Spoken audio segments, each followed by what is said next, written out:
our world and beyond. Space, in partnership with the European Space Agency.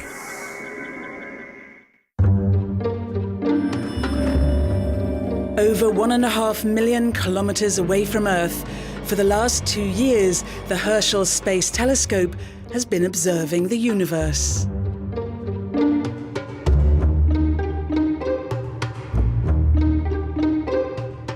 It detects radiation emitted by the coldest bodies in the cosmos, which can only be seen using infrared light. The results are these images, extraordinary to common mortals, but a treasure trove of information to astronomers. The history goes back 30 years, and at the time Herschel was called FIRST, the Far Infrared and Submillimeter Space Telescope. And the idea was to open up the last remaining part of the spectrum between the infrared and the radio, which you cannot see from the ground because of the atmosphere. Joran Pilbrat has dedicated much of his working life to this project, one of the most ambitious ever launched by ESA, the European Space Agency. Astrochemists from all over the world gathered in Toledo, Spain, for a symposium on the information gathered by the Herschel Space Telescope about the chemistry of bodies in far space. This city has been a meeting place for scientists since the 12th century. Here in 2000, ESA renamed the first project Herschel in honour of the scientist who had discovered infrared rays 200 years earlier.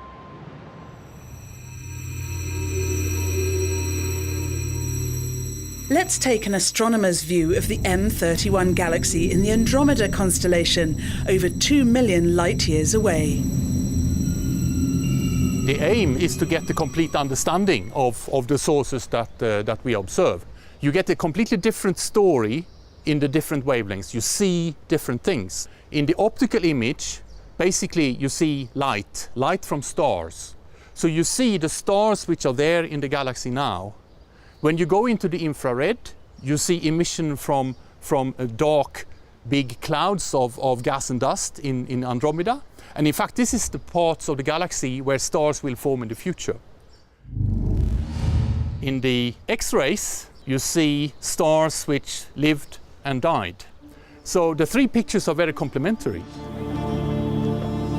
Cardiff in Wales successfully mixes old and new, both in architecture and in science.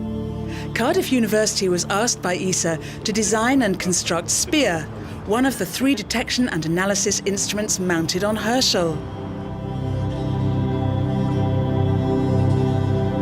Like this, you have dials. Herschel carries 3 scientific instruments on board. The hi-fi instrument is like a very sensitive radio receiver. It tunes into the vibrations of atoms and molecules out in space and can measure them.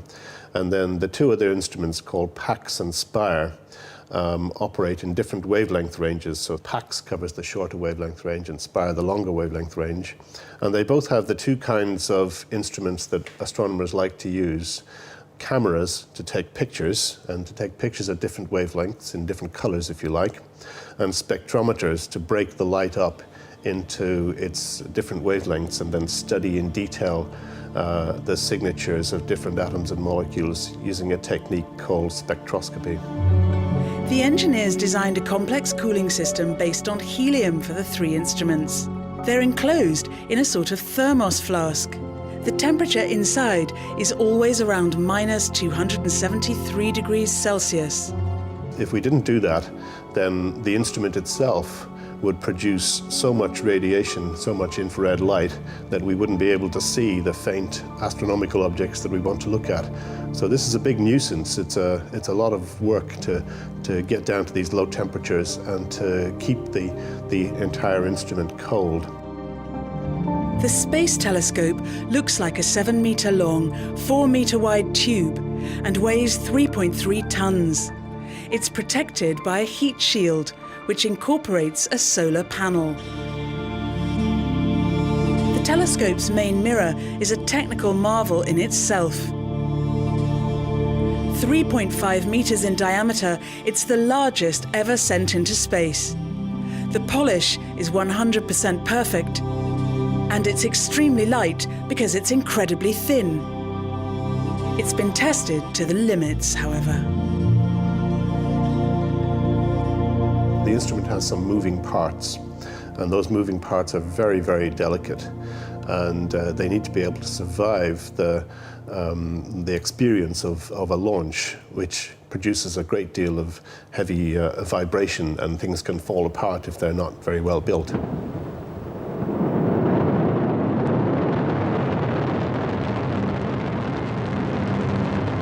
On the 14th of May 2009, the Ariane 5 was launched from Kourou in French Guiana.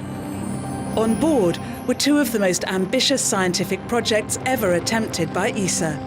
The Planck satellite, designed to measure fossil radiation emitted during the formation of our universe, and the Herschel Space Telescope, which records the coldest galactic objects in the cosmos.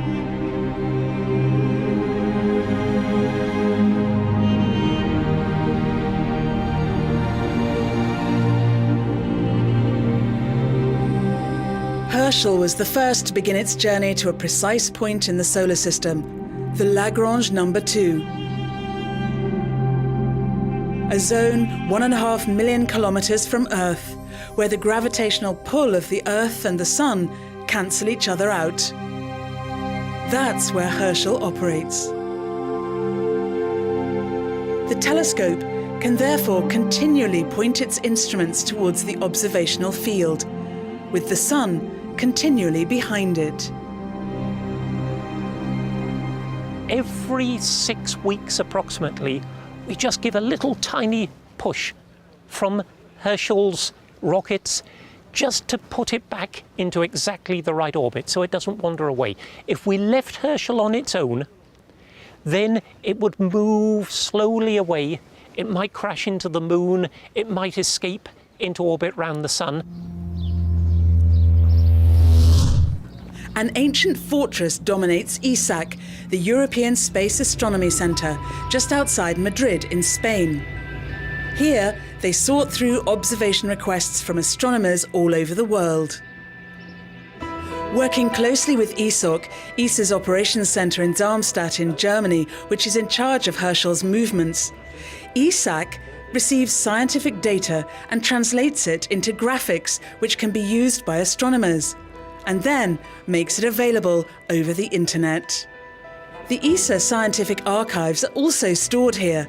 All the information gathered from all ESA's space missions, including Herschel. In the time that we've had so far, just a year and a half, we have got terabytes of data. In fact, tens of terabytes of data. It is a fantastic amount, which is being stored in the archives here. The improvement in the quality of the information that Herschel gathers compared to other space telescopes using infrared, like NASA's Spitzer, has opened up new horizons for astronomy and stellar chemistry. Herschel has exceeded all expectations. It has produced the most fabulous scientific results. It's producing some images of a quality that we just couldn't believe, and such a complicated machine with so many parts that could go wrong. Everything is working almost perfectly, which is just unbelievable out there in space. We are going to learn so many things, and people are going to be working with Herschel data maybe for 20 years after the mission actually ends.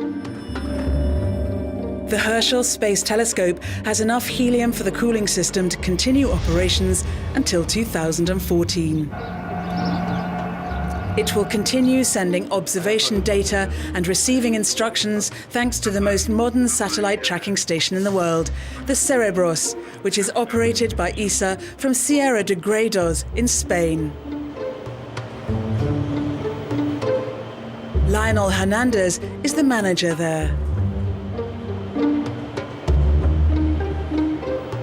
With that antenna, we can work with the satellite up to 900 million kilometres away. So Herschel, only 1.8 million kilometres away, is quite close for us. The antenna is 35 metres across. We have 3 very powerful amplifiers, one of 400 watts, one of 2 kilowatts, and one of 20 kilowatts. For Herschel, the 2 kilowatt amplifier is enough. It's 2 million times more powerful than a mobile phone.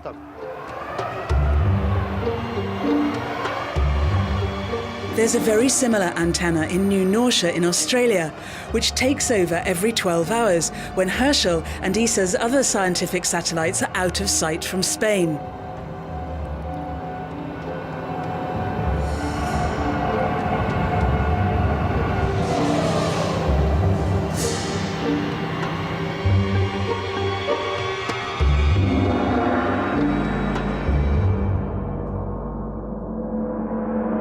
In only a year and a half, the advances made in terms of stellar astronomy have been enormous.